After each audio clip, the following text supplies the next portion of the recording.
Sir, एखादा business करायचा असेल तर प्रोडक्ट किंवा सर्व्हिसचं जास्तीत जास्त सेल्स आपण कसं करू शकतो?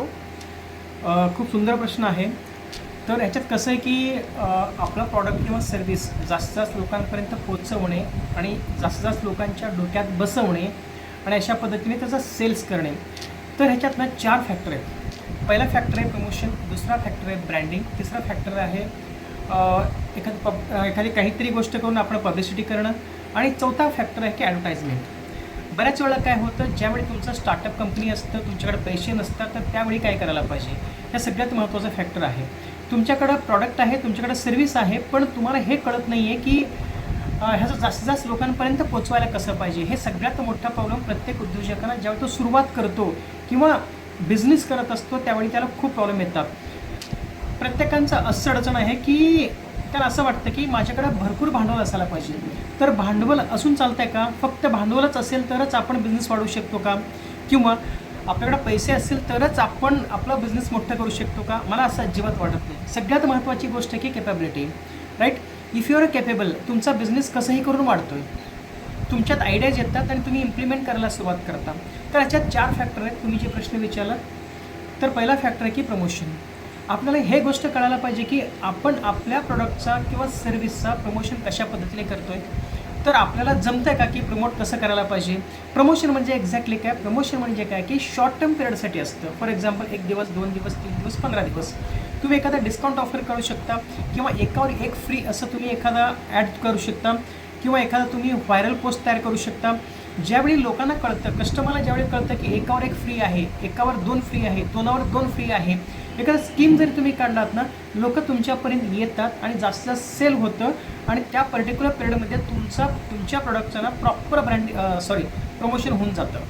तर हे प्रमोशन अजून इफेक्टिव्हली करण्यासाठी जे पुढचा स्टेप आहे, तो पुढचा स्टेप आहे ब्रँडिंगचा.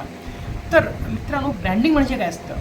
ब्रँडिंग म्हणजे असं असतं की तुमच्या प्रोडक्टबद्दल, तुमच्या सर्व्हिसबद्दल समोरच्या कस्टमरच्या मनात किंवा त्याच्या डोक्यामध्ये एक पर्टिक्युलर स्पेस तयार करणं तुमच्या प्रोडक्ट आणि सर्व्हिससाठी. तर त्यांच्या डोक्यामध्ये तुमचा प्रोडक्ट किंवा सर्व्हिस प्रॉपरली बसणं गरजेचं आहे किंवा त्याला बसवणं अत्यंत गरजेचं आहे. तर ब्रँडिंगमध्ये सगळ्यात मोठा फॅक्टर काय आहे? ब्रँडिंग, तुम्ही सपोज एखादा पेन आहे, फॉर एक्झाम्पल आता एक छोटंसं पेन आहे, राईट? हे पेन मी असंच विकण्यापेक्षा जर ह्याचं मी थोडंसं ब्रँडिंग केलं, कलर कॉम्बिनेशन प्रॉपर केलं, म्हणजे मी बेसिक काही गोष्टी सांगतो, तुम्ही त्याचं पॅकेजिंग खूप छान केलात आणि त्याचं दिसणं जे असतं ना, त्याचं लुक थोडासा त्याच्यावर वर्क केला, तर ॲटोमॅटिकली तुम्हाला सांगतो 5 रुपयाचा एखादा पेन तुम्ही गॅरंटी सांगतो 50 रुपयाला विकू शकता. म्हणजे काय, त्या पेनचं, त्या प्रॉडक्टचं किंवा त्या सर्व्हिसचं ना एक पर्सनॅलिटी बनवणं गरजेचं आहे. जसं तुम्हाला असं वाटतं की लोक तुम्हाला ओळखायला पाहिजे, जसं आपण पर्सनल ब्रँडिंगवर वर्क करतो आपली पर्सनॅलिटी डेव्हलप करून, तशाच पद्धतीनं त्या पेनचं एक पर्सनॅलिटी असतं. त्या पर्सनॅलिटीचं त्याचं डेव्हलपमेंट करावं लागतं.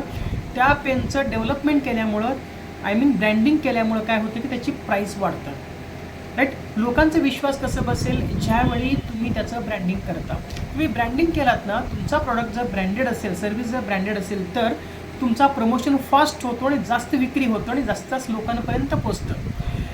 तिसरं आहे मित्रांनो, पब्लिसिटी. अत्यंत महत्त्वाचं आणि मला आवडणारं, कारण इथं काहीच पैसे लागत नाहीत. फॉर एक्झाम्पल तुम्हाला मी सांगतो, आता पश्चिम बंगालचं इलेक्शन होतं. एक राजकीय उदाहरण तुम्हाला मी देतो आहे. प्रधानमंत्री मोदीजी जाऊन ना झालमुरी खाऊन आले. ते असं ट्रेंड झालं, तुम्हाला सांगतो, ते चर्चेचा विषय झाला. People should talk about it. म्हणजे तुमच्या प्रॉडक्टबद्दल, तुम्ही जे करता, तुमच्या पर्सनॅलिटीबद्दल लोक बोलायला पाहिजे. त्यासाठी पब्लिसिटी करणं गरजेचं आहे. हे सोडून तुम्हाला अजून एक एक्झाम्पल देतो, कोका कोलाचं. Okay, share with your friends म्हणून कोका कोलाचं एक ॲड होतं, जगभर व्हायरल झालं. कसं होतं? शेअर विथ युअर फ्रेंड्स म्हणजे काय, कोका कोला हे ब्रँड नेम काढून त्यांनी तुमचं नाव टाकले होते. Share with Raj, okay, share with Nakul, share with Aarti. म्हणजे काय, लोक काय करायचे माहिती आहे का, त्यांचं नाव असलेलं बॉटल घेण्यासाठी त्यांनी स्टोअरवर जायचे आणि लिटरली तुम्हाला सांगतो, त्याच्यामुळे एंगेजमेंट प्रचंड वाढलं आणि प्रचंड सेल झालं आणि कोका कोला जास्तीत जास्त लोकांपर्यंत पोहोचलं. म्हणजे काय, आणि लोकांमध्ये चर्चा सुरू झाली एक प्रकारे. आणि सगळ्यात महत्त्वाची गोष्ट म्हणजे काय, माझ्या नावाचा कोका कोला आहे, राईट? तर मी काय करणार, सोशल मीडियावर जाऊन ना ते दाखवण्याचा प्रयत्न करणार. त्यामुळं काय झालं, फ्रीमध्ये, एकदम फ्रीमध्ये एक पब्लिसिटी स्टंट आहे, फ्रीमध्ये त्यांचं ॲड झालं. कोणाचं? कोका कोलाचं. तर in this way Coca Cola म्हणा किंवा ॲपल म्हणा हे लोक पब्लिसिटी करत असतात. त्यामुळे इवन नायके म्हणा, नायके काय विकतोय, नायके शूज विकत नाही, तो मोटिवेशन विकतो, कॉन्फिडन्स विकतो, राईट, एक प्रेरणा विकतो तो.